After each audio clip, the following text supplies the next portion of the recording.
Welcome to the Be Raire Podcast, and thank you so much for joining me today, Chris. We had a bit of a chat before we hit go live, and we spoke about what the goal of this podcast is going to be. And ultimately, what I'm trying to find out is, why do some recruiters or some business owners make it? And what does it take to really get to that next level in your career?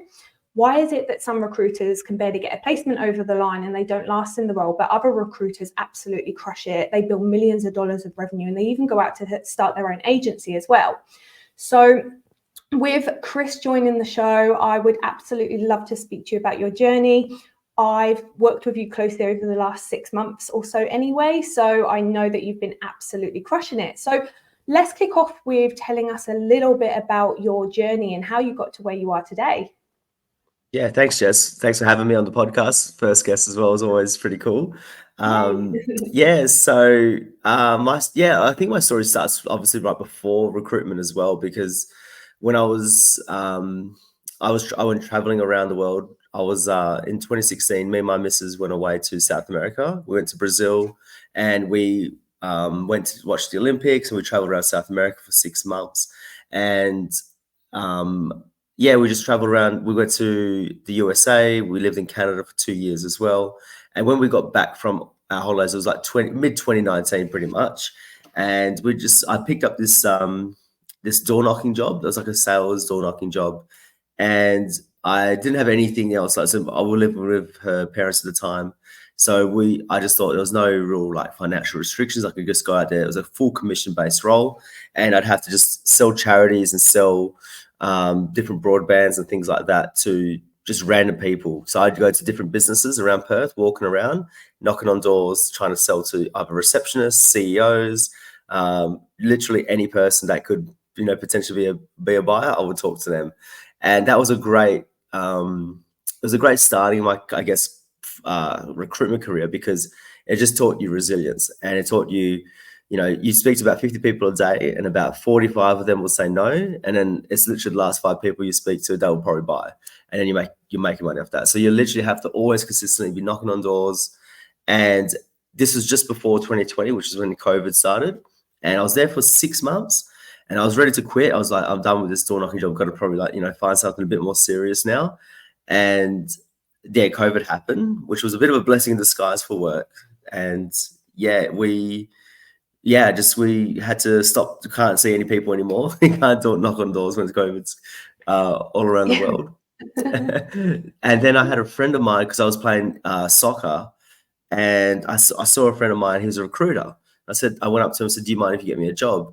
And that's when the first time he said, "Oh, I'm a tech recruiter." I didn't know any of this. Like, I just thought recruiters were just, generic, like just find people a job anywhere. But he's like, "No, I'm a tech recruiter." I'm like, "Oh, that's interesting." But he said, "If you've got all this sales background, why don't you just try and get into recruitment?" So that's when I said, "Oh, okay, I'll just try that." And then I've always had a struggle with the door knocking job, and also other customer service jobs that I've had in the past. I've always struggled with the product of anything I'm trying to sell. So whenever someone's rejected me and said, "No, I don't really want to buy that product," I'd understand. I'd be like, "Yeah, completely get it. If it's not a need for you, then what's the point?" But I've always had good relationships. I've always built good relationships. So when it came to recruitment, I thought this is actually probably perfect for me, because there's no product. There's really just it's a person. There's a job. People need jobs if they, want a living. So it was really more about the people in the workplaces, more so than actually a product. And so I applied to Hayes Recruitment, and I started at Hayes in September 2020, and I was on a manufacturing desk, which was like, so in Perth, obviously mining is massive, and everyone at work who's a tradie goes and tries to go up to the mines. All my work was manufacturing in Perth, so no one really ever wanted to work in Perth because the money wasn't as much, and there's also people were just traveling around. So what I did was I really tried to find the reasons why people wanted to stay in Perth, and then try and sell them the different jobs that I had available. So it's very reverse marketing, and very very different to what all the other recruiters were doing, because they had all these jobs, and they had applications from everyone, and it was easy for them. So I was really on a tough desk, but it was actually perfect for me, because it taught me how to do different things and trying to find different ways to get people. And this is my first, I had to get creative, yeah. And it was like literally my first like 3 months of working there, right? So, and no one else had done the job. Like this was like the first desk. It was cold for about 12 months before I even got onto it. So yeah, it was a tough gig, but I enjoyed it. And then I eventually left Hayes after 9 months, and I joined Mars Recruitment. And I did the allied health desk there, and that's when it just went, I think it was just a perfect blend of, needed to be reverse market, very candidate sure, but also very niche. And I just took it on and I owned it myself. And then, after I think, was it 2 years maybe at Mars? And then I started my own recruitment business. And here I am now. Love it. Good for you. I'm intrigued. What was it that made you take that leap of faith and decide, this is it, I want to go out on my own? Well, I think it's the billings, firstly. I think you see how much you make in billings and you think to yourself, well, I've already brought this in. I've done the work here for, I've brought these clients on, I've brought these candidates in. What's the difference between me trying to do it on my own? And I think I've always wanted to start my own business. And I've never really I never knew what it would be.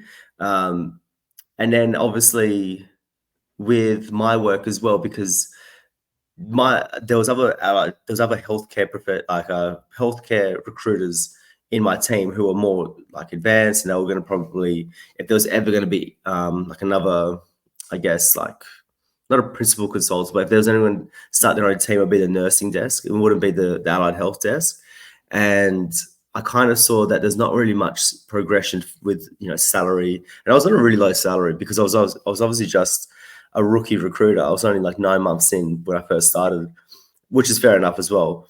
And then I just saw the base salary. I saw how much I was making, like, more than my base salary I was in a quarter. So I thought to myself, well, why don't I just try this myself? And I guess the hardest thing about leaving that was the team of people, because you build great friendships and a great network of people, and also had a few, I wouldn't say complications, but I had a few things with my manager at the time as well that I was like, you know what, probably best if I just tried something different. I don't see this is going to go any further from where it is. And at the time, my wife and I were talking, and I was like, yeah, let's just give this a shot. And then a month in, when I was like, all right, we're going to like start handing my resignation in soon, and my wife fell pregnant, so we're like, oh, okay, we're gonna have a baby. So then we're trying to work out the timeline of like, what does that mean for if she's gonna go back to work? But at the same time, we always thought, look, we can always get another job. That's not going to be the worst thing in the world. So so then we just did it, and it's been fantastic. Yeah, it's been great. Worked out well. Yeah, good. Yeah, awesome. Definitely. I love that you did that. And also, by the way, when you're speaking, you're so positive. Like the way you're describe things, it's always, I was on the hardest desk ever, but it was a learning curve for me. This experience set me up for success. And I am a huge believer that mindset comes into being a rare person and being somebody who can just make things happen when other people struggle. So when it comes to mindset and positivity, is there anything in particular that you do to, I guess, train yourself to get to that place where you're like, I can make this happen and I'll just roll with it, and have that confidence in yourself to do that? Yeah, I think, and that's what I probably wanted to start off by saying. I went traveling, and I went and I did the door knocking job, because I think, when you travel to a new country and you're backpacking, you're living there, and you don't know where you're next. You don't even know where the next place you're going to live in, right? Everything's always an unknown, but it always works out. It's like and even with the door knocking job, like I said, 45 people you could speak to straight away, and they would all say no. But if you really become negative and you really become upset, that energy flows to the next person. And then they're not going to want to buy off you if you're that negative, if you're that upset. So you've got to always still understand that it's not a personal thing. If like a candidate doesn't take a job, or if certain things happen, I'm a very big believer in recruitment that sometimes it's not a placement yet, more so than so for example, if I had a candidate who doesn't take the job and takes another position, I always want to stay positive and say, well, good luck to them, and hopefully it all goes well, and really just maintain a real positivity. And let them know that if anything changes, because anything could happen, that company might go bust in a month, or, you know, they might actually hate the job, and you're just still there. And as long as, if you didn't, you know, it was like tear them down, like, oh my God, you should never do that. It's the worst job. You should take my job. Type of salesy. Yeah, exactly. I feel like you're always better off by leaving a positive note saying, look, I'm here. If you need anything, if you have a friend. And I've had so many people now been referred to me from candidates who haven't taken a job of mine and taken something else like 6 months ago, but they've referred their friends to me because they've had a good experience with myself. So in terms of like what I do, I try and always exercise in the morning. So I always wake up. I read a book once called 5 a.m. Club by Robin Sharma. And that honestly changed my life a little bit, because I was like, always wake up at 7 o'clock and go into work at like, you know, 7:30, get ready for 7:30. And I read this book, and it said, like, you know, if you wake up at 5, you have like, you could do your workout, you could do this, you could do that. And then by the time it gets to 7, you can just go straight to work, and you feel you've done 3 or 4 different things that no one else has done in the world. And I really resonated with that. And then I started doing it, and I could just see it literally helped my work. It helped everything, my mental approach to it all. And I think now as well, when I don't do a workout in the morning, I definitely feel the difference of how that, like, the positivity, or like just that, I guess that sharpness in your day, I don't feel it. And then I feel really worse because I know that I haven't done something. So that's been a big part of my, I guess, my mindset as well.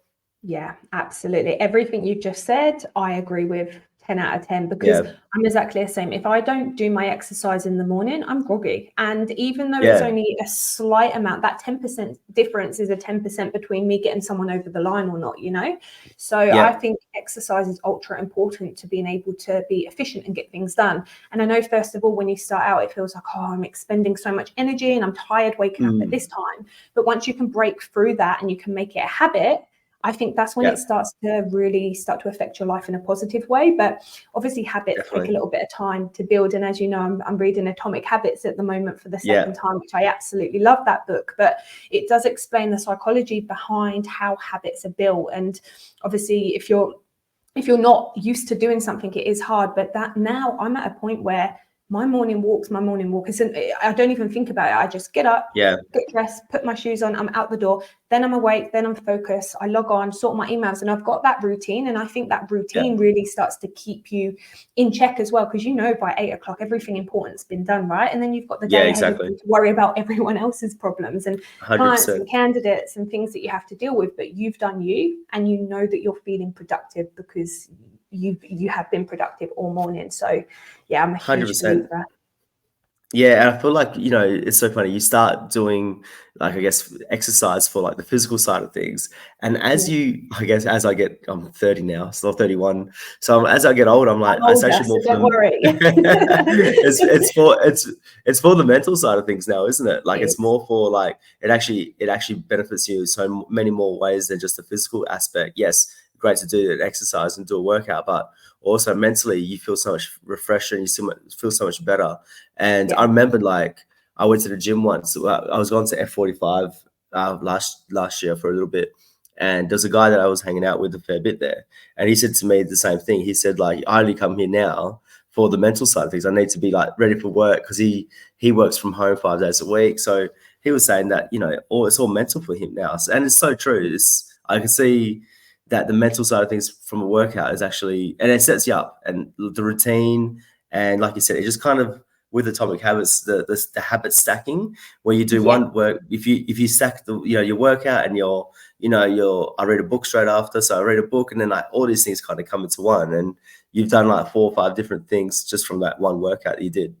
Yeah, I absolutely love that. I live my life by that as well. I do things in the same order. I find if I go out of sync, and then instead of reading my 10 pages after my workout, which I do actually do, if I started doing that at 7 o'clock, I'll forget some nights, and then it's on my mind that I forgot, and it's almost like adding more tasks to your mind. And then I think that's when you start to either forget things, or it starts to become overwhelming. If you know this is the routine and this is what I just follow each day, you don't have to think about it. And I think clearing up that space in your mind actually helps you focus on productive tasks. And I'm also a big fan of core hours.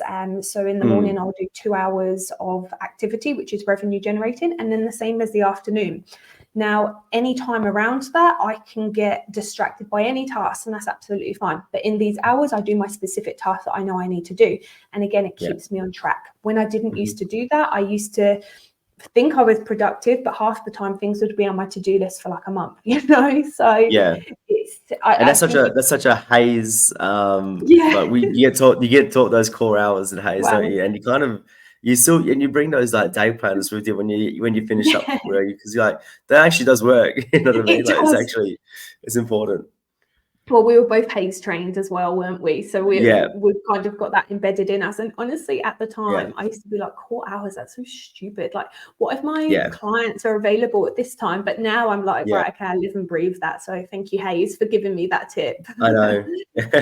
I know. I still remember managers going like, are you like calling candidates through core hours? I'm like, oh, look, don't worry. Like, and now I'm like, literally that's the same, what I do now. I'm like, core hours tend to do like, 10 to 12, sorry. Like, I'm just in there, just doing what I have to do. Yeah, 100%. I know. It's crazy.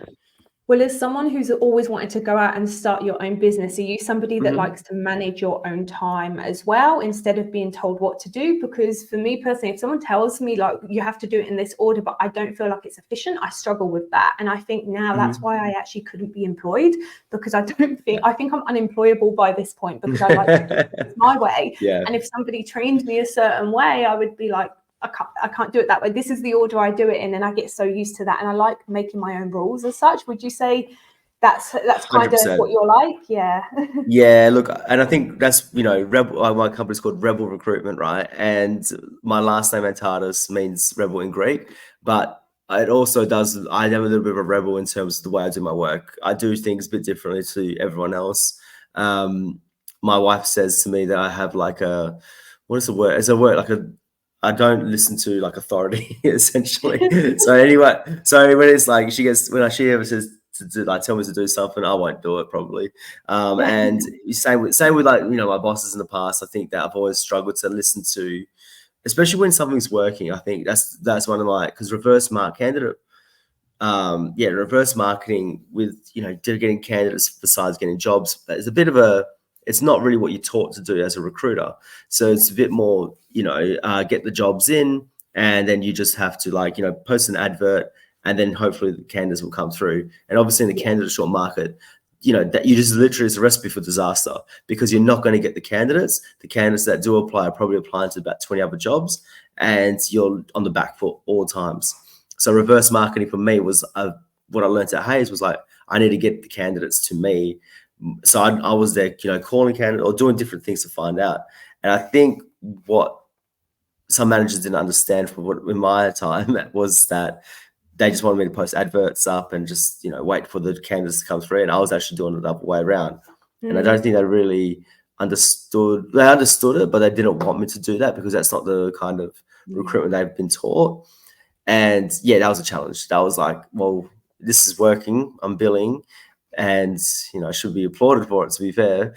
And it was a bit like, no, it's not really. We want you to post more adverts, and we want you to do this about the notes. And I'm like, okay, I may as well just start and do my own thing, because I just can do whatever I like to do, and I'll still make the placements. You know what I mean? Absolutely, yeah. So definitely, and I think the same thing. I think to myself, oh my God, what happens if this doesn't go that? What happens one day if I'm like, I forget how to recruit, and then I'll have to go apply somewhere else? What am I going to do with a manager and a boss? How's it going to go down? I think it would be a huge challenge, I think, actually, to go back into an agency. Yeah, it would. In my experience with Hayes, so I was actually working on a contract desk when I was there. I had about 70 odd contractors out. So it was a huge, huge desk. And my manager, I knew what I was doing, and then she was a very KPI driven person. So she'd come over to my desk and go, why have you only made 60 BD calls this month instead of 120? Yeah. And I was like, because I'm filling my roles. I'm actually focused on the outcome and the revenue. Yeah. And that's what I really struggled with. And I genuinely couldn't get my head around it.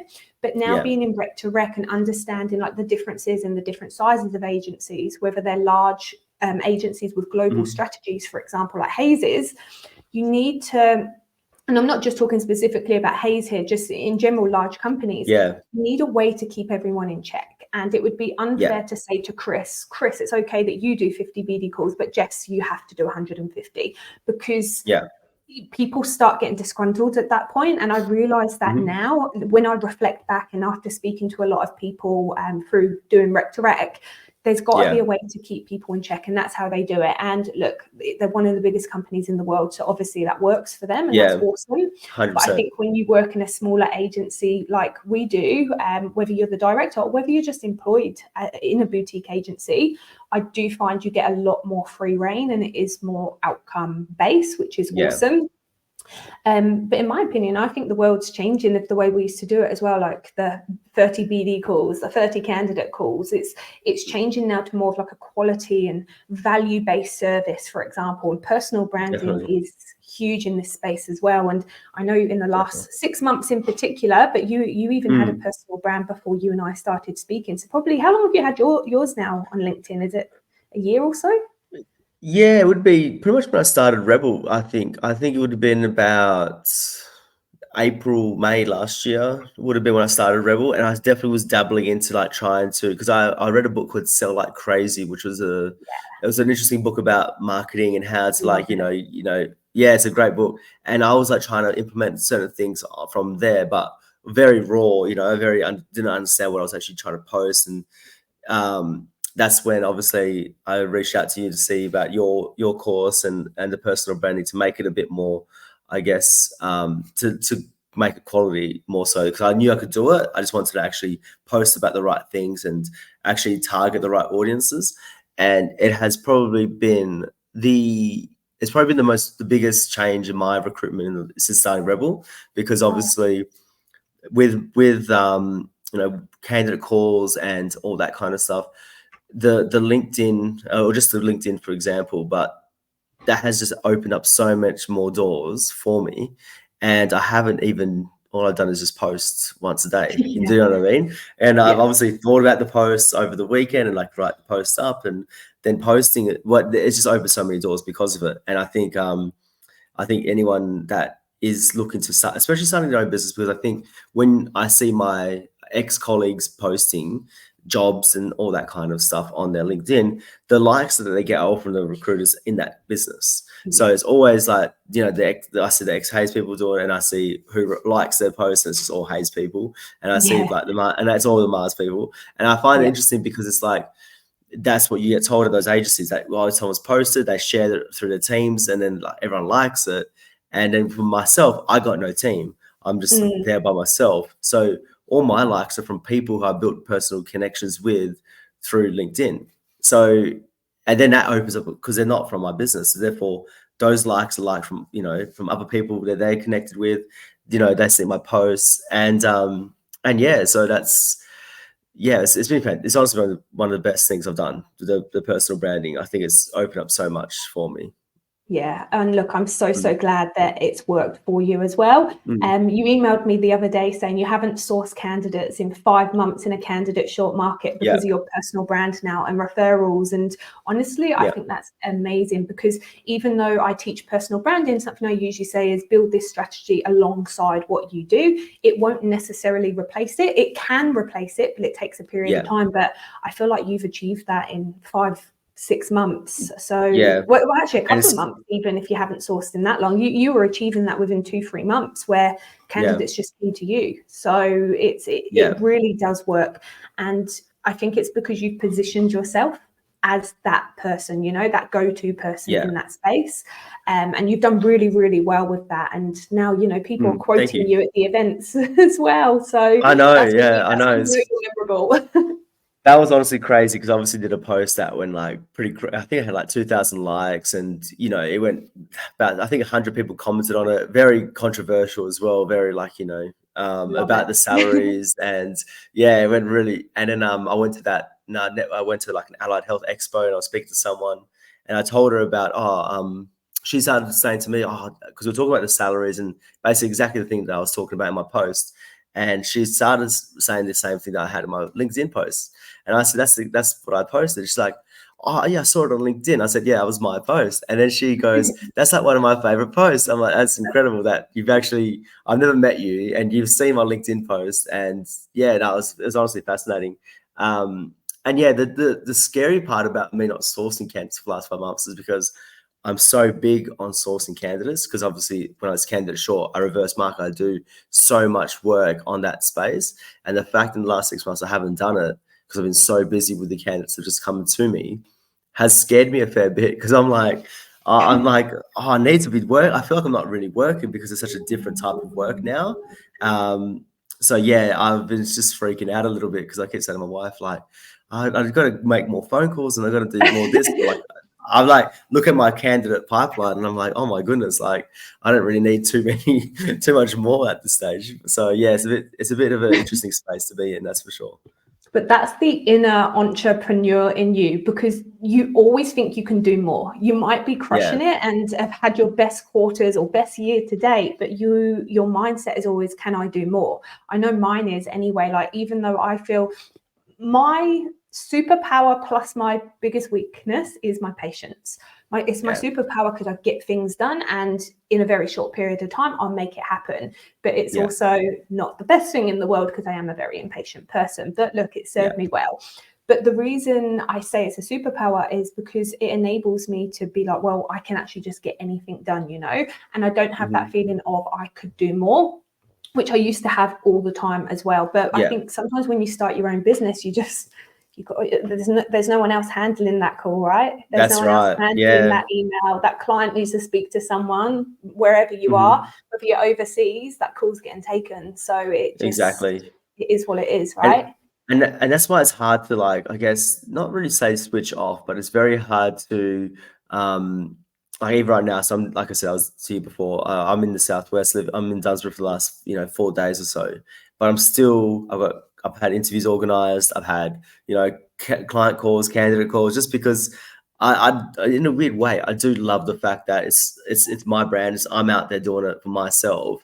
I want to make sure it's successful. So yeah, even though you can switch off and have a holiday, you're still in the back of your mind going, I just still want to follow up on one thing. I just still want to do that one thing. It's a bit obsessive, isn't it? And I like relaxing and chilling out as well. But I also like the fact that I know everything is up to scratch and on par as well. So it's probably is right that you're probably right about the whole entrepreneur, like in that, because I'm thinking to myself now, like, how am I going to call these candidates that are not they're not coming to me? I'm trying to get all these other people as well still. So yeah, it's we've got to work it out. That's amazing. You've got a huge untapped market. So if you're already passionate with your billings, I know you mentioned as well you've had your best couple of quarters as well. So tell me a little bit about what's been happening in your world of placements and billings. Yeah, so I think usually in the allied health space, the last quarter of the year is always a big one. So this one I hit 100K, which was really was awesome. Thank you. And the one before that was, I think I hit 70K on the one before, and then the one before that would have been my first quarter, and we had the baby in that quarter as well. And I got 20K, but it was a nice start to kind of like having a baby and also just launching as well. And I still remember after, because we obviously didn't know when we'd have the baby, it just kind of happened, and I had an interview happening on the same day. So like I just remember, like, we're just transitioning through, and like the next, I think it was actually the day, it might have been the day after actually, and the next, I think I had to like take a phone call outside the hospital. Just had an interview going, it went really well. That's good to know. Like, I just said to her, look, just let you know, I'm just had a baby, so just you can't get a hold of me in the next couple of days. I'm just a little bit tied up. So well, like I said, it was we just literally launched, about a month before, maybe less. So it was an interesting time, and so I think the last 2 quarters. It's been 170, and I got a really big pipeline as well for this next quarter too. So, and usually, and I was probably building the same when I was at Mars as well. So, like I said, nothing's really changed, to be fair. Yeah. Well, look, at the end of the day, it's money in your pocket. So that is the difference as well, isn't it? That's the difference. Yeah. Yeah. And as long as you're growing, this is what I always say to my clients or anybody that I speak to, like, yes, you can give yourself targets and work backwards and reverse engineer, but the ultimate way to tell if you're on track is if you're continuously billing more and doing more, and getting more referrals. And that's not something that happens overnight. You know, you're 9 or so months into the business now. Yeah. It's you'd be very, very lucky to go 0 to, you know, $1 million in year one, because it's just actually not possible. But at the end of the day, you're putting all the steps in place that you need to do. You're doing your calls, you've got your personal brand, you're attending the events as well, and you're growing, and you've hit your first 6-figure quarter, which is a huge milestone. I remember my first 6-figure quarter. I was so excited about that. That was probably like one of the biggest milestones I had in my agency, because it's like you prove to yourself that you can do it, and you know that that's on you. And I don't know, I felt really proud of myself when I did that, because it was 100%. just huge. It's amazing.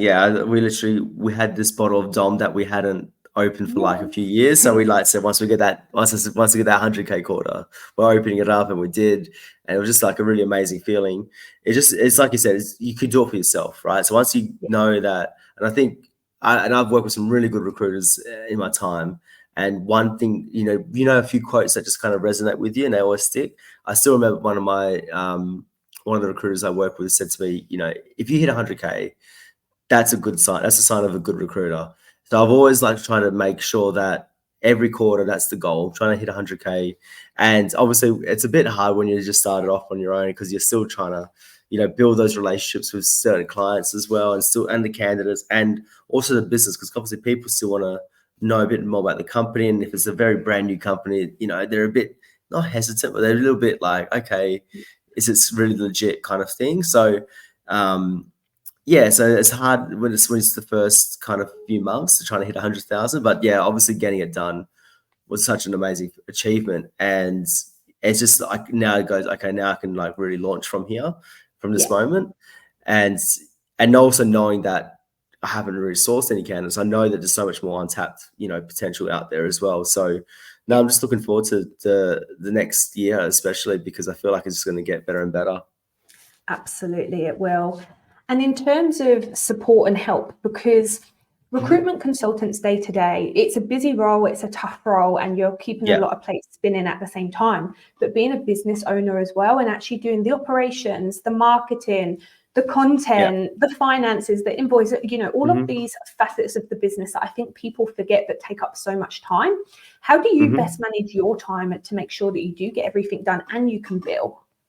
Yeah, that's a great question. And I think before I started, I'll also let you know, when I first started the recruitment business, or when I was looking into starting my own business, I reached out to the guys at Ex-Recruiter as well, because I wanted to see what they provided. And what they provide isn't a fantastic service, because they provide such good support for the back end side of things for all recruiters. And I was very lucky, because obviously my wife was going to go on mat leave.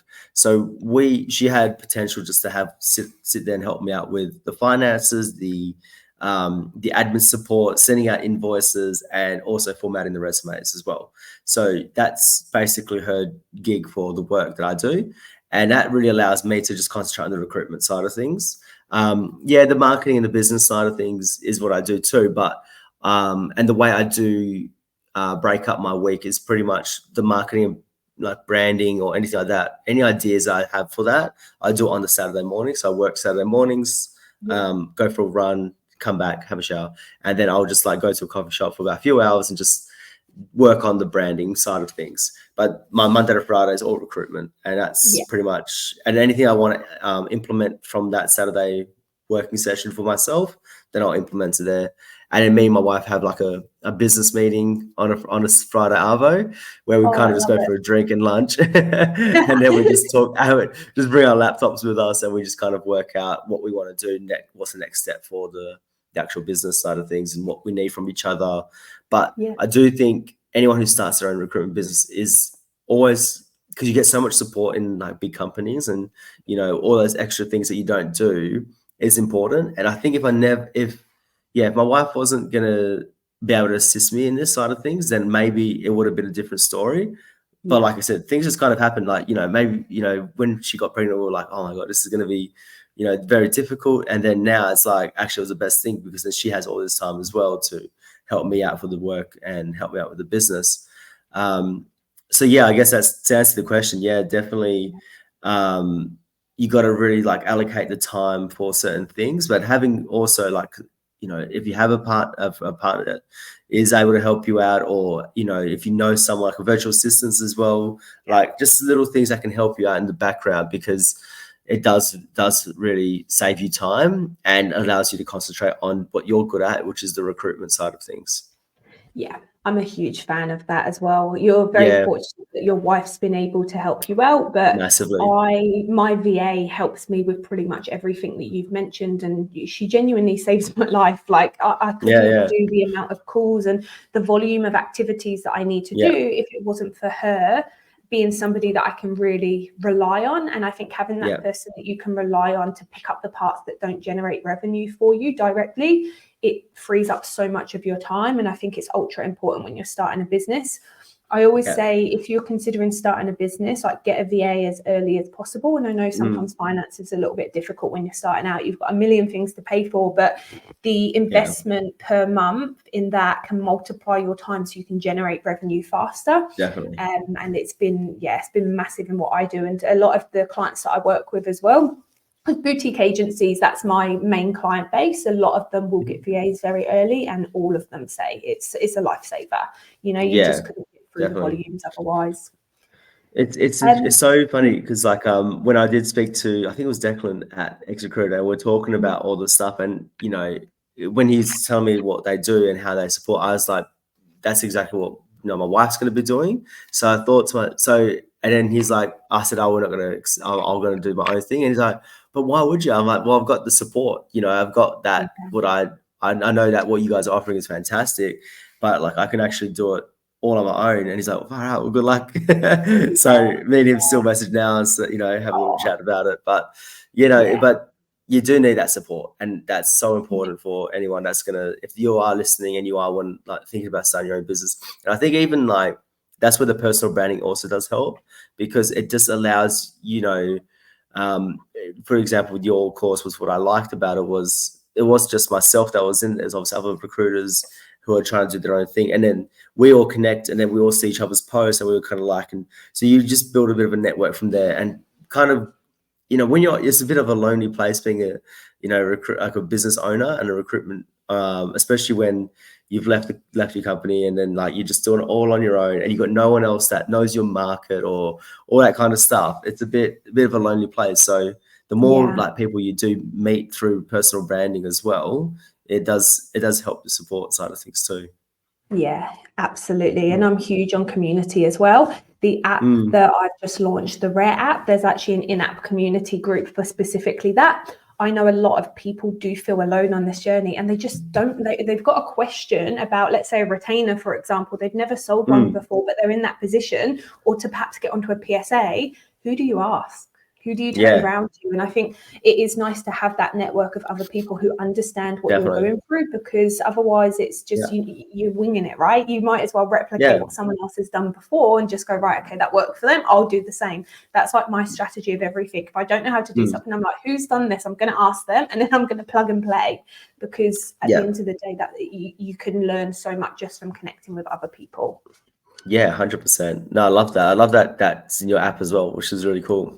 Yeah, I know. I'm excited. It actually launches today. So I launched my podcast and my app on the same day. Don't ask. It's for me to do something like that because I'm impatient, like I said earlier. That's so good. What's on the agenda for 2024? What does growth look like for you? Yeah, so I'm definitely wanting to grow. I want to get more, I want to get some recruiters on board.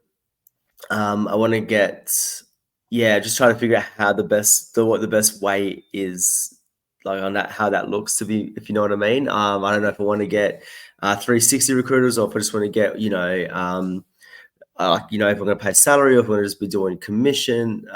There's so many different variables, and I've never really so I'm just kind of like speaking to a few people at the moment, who I think would be a very good fit for the positions that I've got available. So I'm thinking more of just doing 180 recruiters and just calling candidates. And like I said before, the candidates I can't really get to at the moment, they can reach out to them and speak to these people. So I think that's what I'm going to do. And then I obviously get virtual assistants, so that's one of the plans to get more VAs on board as well. And yeah, I think I really just want to continue what I'm doing. Really, I think if I can stay what I'm doing right now, and having that maybe 2 or 3 more people on board to help out, that'd be fantastic.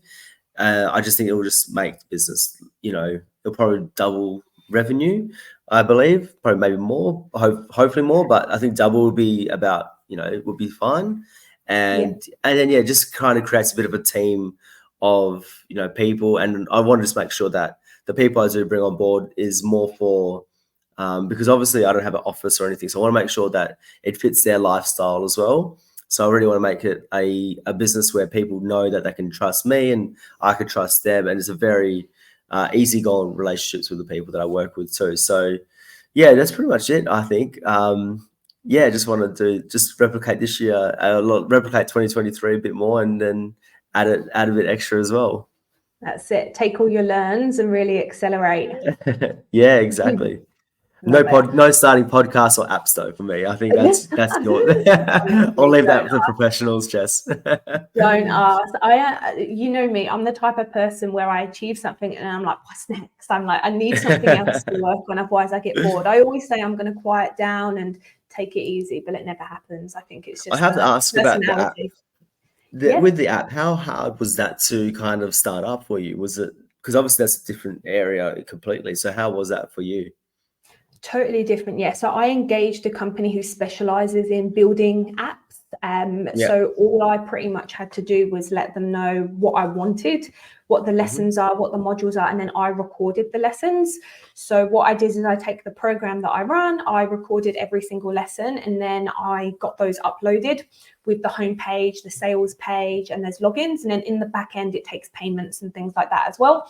So then you just need to go through the process of getting that approved in the App Store. So the Apple App Store plus the Google Play for Androids, which in all honesty, that was the biggest challenge. Like I had a tech lady, she was helping me do it, but she'd always come back to me and she had all these questions, and I'm not a tech person. So it was quite challenging actually to get it over the line. But look, in all honesty, I had the support that I needed. The videos were the main part. So making sure that they were perfect. And that was it. It took me about 3-4 months, which it usually takes most people 6 to 9 months. But being impatient like I am, I was like, I'm going to make this happen in 3 months. So yeah, it took almost 4 in the end. But yeah, I got it over the line. Did you try to not rush it essentially, but like accelerate the process so you could launch it at the start of the year? Was that the goal? It was, yeah. I wanted to launch in January 24. For me, I was fairly lucky because the program that I've run in the past that you've been through, I already had the program there, and I've tweaked it since then, and I've made it slightly different and based on feedback that I got from previous participants. So it's a slightly different program now. But ultimately, I took that and I filmed it. So I already had a big bulk of what I needed to do, and I think that's why I could create so quickly. I think if you're somebody who's creating an app from scratch and you don't have the content, that's when it's going to start to take you that 6 to 9 months. But for me, it was almost like all I needed to do was film, and the tech person who helped me, she built it in together. That's in amazing. my technical language. No, fantastic. And look, because I've obviously done the course, it's such a good course. So, the fact that you've got it out there on an app now as well for pretty much anyone to use and access at any time. That's awesome. That's really cool. That's it. Yeah. I wanted it to be available to anyone in the world. And as well, what I found is, let's just say I'd run a Sydney event on a particular day, but then I'd have people in Perth, Brisbane, Melbourne that wanted to join, and then half the people in Sydney weren't available on this date, so then I had to put a second one on in Sydney, then I had to do one in Melbourne, then I had to do one, and it all got a bit all over the place. And I thought, right, how can I centralize this? And that's ultimately where it came from, because I had leads in every different state, but I can't just put on an event in every state for like 3 people there, 3 people there, 3 people there, and travel around. So I needed to find a way to put it all together. So that's ultimately where the app came from, is me saying, right, well, you guys can just learn on demand. Here's the content. And then here's the in-app community if you need to ask me questions. And of course, I'll be doing the live one-on-ones monthly as well. So if there's any particular challenges somebody's facing, I'm still there. Like, I'm still available to help with anything that's needed. Yeah, that's awesome. Because I was actually, now that I'm thinking about some of my things I want to do for 2024, I wanted to do webinars and really do it for like more university students who are coming out of school, trying to find their next best opportunity. So even something like what you've done with your app, like you said, centralized, and everyone can literally just go and see whatever your like, for example, for some webinars, I could literally just do the app for it, and then people could just access the app whenever they like. So it's a pretty good idea.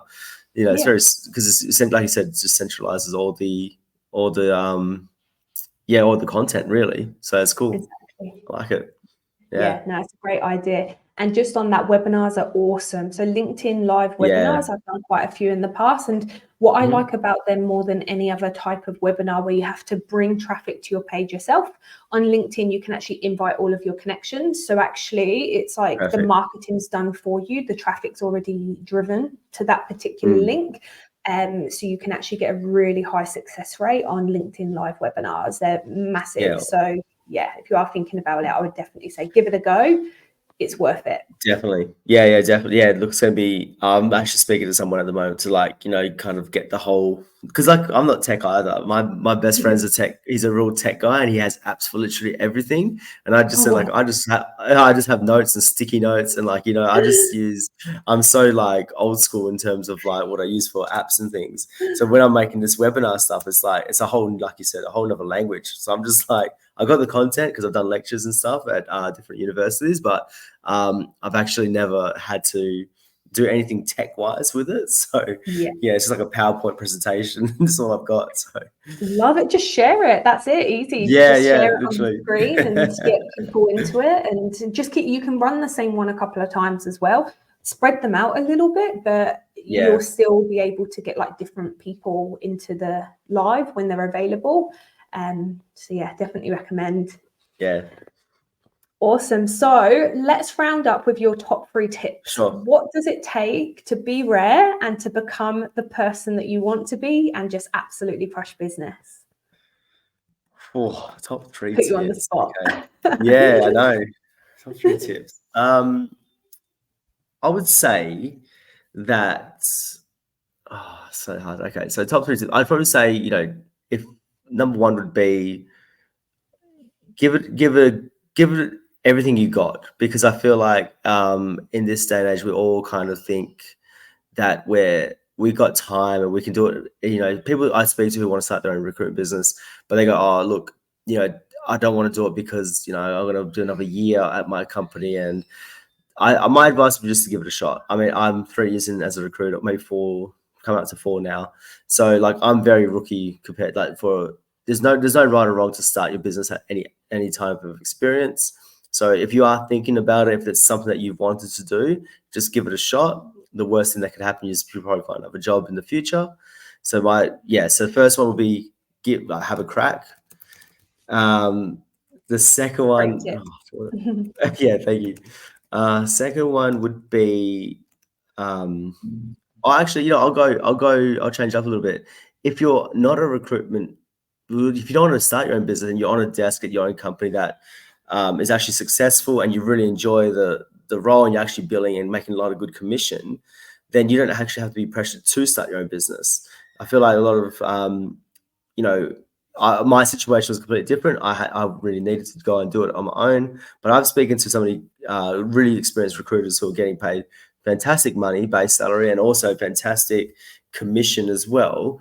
And we look at the situation and go, why would you want to leave that position and take that risk essentially and you got a family with kids? And yeah, sometimes you don't actually need to be a business owner to have a personal brand or to have anything else. You can still do all that stuff and work for a business and still be that person, because I think Yeah, recruitment is it's a beautiful business in a way, because it's actually your desk is your business, so that is what you're running. So you don't have to be, even if you work for another company, you still can have your personal brand. People are still going to go to you at that place. So yeah, I'd say don't feel pressured into what other people are doing just because they're running their own businesses and doing it successfully. And you might think to yourself, oh, I need to do the same thing because that's like the next evolution of my career. It probably isn't. You can actually just stay where you are and actually just develop your skills in that area. So that's my second tip. love it. And now the third tip I got. What am I going to say? On that, I love that actually. I'll just add to that whilst you're thinking, because Yeah, I sure. am a big believer in thinking, a lot of people think the grass is greener, and they say, well, if I'm generating $400,000 in this company for myself, if I leave, then if I do that on my own, I can, I bet bill 400 grand for me. But the reality is, you don't have a CRM, you don't have access yet, you don't have that network to go to, you don't have hundreds of thousands of candidates on the database to just send out a float and make a placement like that. You don't have a personal brand. You don't just go 0 to 400 grand in your own business. So you have to be prepared that there's a gap there, and the gap is 2 to 3 years. So yes, you can go out alone, but you've got to accept that that period of time is double the hours and double the time ultimately in terms of how long it's going to take you to achieve that. And that's not for everyone. And it's just not, and there's no right or wrong about that. It's just, if you're making a really nice OTE, maybe 200 grand a year OTE, and you're working literally 9 to 5, no weekends, no evenings, and that works for your lifestyle, don't start a business. Because you'll make 400 grand, but you're investing double the time. Plus, by the time you paid licenses, staff, help, it probably works out about the same anyway. So there's that to consider as well. And I think being a business owner is actually the lifestyle that comes with it. It's not just the money. Like, it is a lifestyle you have to commit to.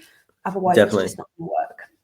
And sometimes people actually need to work in an office with people to be like, that environment themselves actually gets them, working really well. And if they work in, as you hear a lot, where people who work from home really struggle and they actually can't really, get, for me, it was the opposite. I was actually way more, I was working way more when I was working from home than I was at the office, because I was socializing, it was like, oh, we're going to get a coffee. Let's, do you want to play some table tennis? Like, there was like, just so much happening. Every day when I was in agency, I couldn't get anything done in the afternoon. Exactly right. So it's definitely, I completely agree with what you're saying, because, and I think a lot of experienced recruiters do think that's the next part of their career, and they're going to start their own business. And it's like, you look at their situation, like, why would you? Like, you're actually you're on a great wicket. So that was like a bit of a different tip. I think the third tip that I had, I thought about it. I think it came to me and it went. But I think the third tip I want to say is more about the personal branding, because, for me, and I think it's, ties into this podcast and yourself as well, because I genuinely believe that the world is different now. I don't think when we're talking about recruitment back in the day, this is where I think, when I say about the past managers would say, this is what you have to do: adverts up, keep taking notes, got to, shortlist 4 different candidates to the one position. I think the world's changed, recruitment's changed a lot as well. And we are in a point of view where the LinkedIn and the actual personal branding, when you're speaking to people on a post, and this is why it works, is that one post that someone reads into, they start realizing that this is a person that they can trust. And after 4 or 5 different posts that they like, or they start to slowly engage with you, and they start selling like crazy. Book where it says there's so many touch points in a sale, and then by the time that you initiate a conversation by saying hello, that person is already there, ready to chat with you and ready to tell you about their pain and their current company and what's available for work. So my third tip would be is to get into to have a personal brand. Utilizing LinkedIn is so important in our I think where we are now, 2024. This is where, if you don't have a personal brand, then you are not going to find great quality candidates like the person that is. So, for anyone that's out there, I'd definitely recommend that too. But if you're allied health recruiter, don't do it. You should just definitely stay away from it. Back off, allied health recruiters. We don't want any competition. Yeah, exactly. No, but like, honestly, that's my third tip: personal branding and LinkedIn for sure. Yeah. I love that one. I'm a huge advocate for personal branding, and the reason behind that is because it changed my life. It changed my business. It changed the way people communicate with me. It does skip sales points. I've read that book as well, Sell Like Crazy, great book. And it does, like, by the time I send people a message, they're like, I already want to message her back and explain my situation, even if I'm not Exactly. looking, because actually I trust her and I feel like she can help at some point. Whereas if it was just a totally cold message and they clicked on my page and there was nothing, it was just recruitment consultant, they've got no compelling reason to respond. But people actually just want to like get to know you or have a chat about you because they actually just like and value what you've posted. And if you've helped somebody and done that goodwill piece where you've gone out of your way to make sure that you're doing goodwill in your space, like people do reciprocate that and return that favor as well. And a lot of the time that's what I find is people will, even if they're not interested, they'll give me the courtesy because they're like, but by the way, love that post. What you said here really helped me. And that's how you build the relationships and you get the referrals as well. So yeah, I'm so glad it's worked so well for you, because I genuinely believe from the bottom of my heart is the way forward, and recruiters without personal brands will get left behind. So I think so. You kind of can just see it. And even like, I think because social media is, everyone's on social media now, and LinkedIn is a part of that. It's a professional social media platform, but people do go on it and they scroll on it and they do see people's posts. And if you are, saying things, I remember with one of my posts, I had one person reach out, or one person like it. So I reached out to them and said hi. And from that one person, I made a placement with that person, and they passed me on 2 other people. And those 2 people also gave me 2 referrals as well. So you think from that one post, that one like, that one message, it equal to be about 6 or 7 placements, right? So that's pretty insane to think about, Wow, like, that's amazing. And then so it was just like a domino effect that just happened. Like a snowball, Exactly. isn't it? And one BD call, definitely. people are like shimmying you off the phone. I find that's like the instant reflex. And this is why we need to be different and set ourselves apart and do something others aren't doing, because keeping someone on a sales call long enough to actually get them to listen is actually the hardest part of it. And that's what personal branding does. It removes that aspect so people immediately listen. And that's what it's about, Definitely. right? It's about making sure people know how you can help. And when the time's right, they've got the option to speak to you. Yeah, no, definitely. That's my 3 tips. Thanks for putting me on the spot for that, though. I really appreciate it. Sorry about that. It just came to me as well. I put myself on the spot with it. Look, thank you so much for being on, Chris. I appreciate it. Amazing tips, and I hope you absolutely crush this year. Awesome. Thanks so much, Jess, for having me. And have a great year. Hopefully we'll speak soon. We will for sure. Take care. Take care. Bye.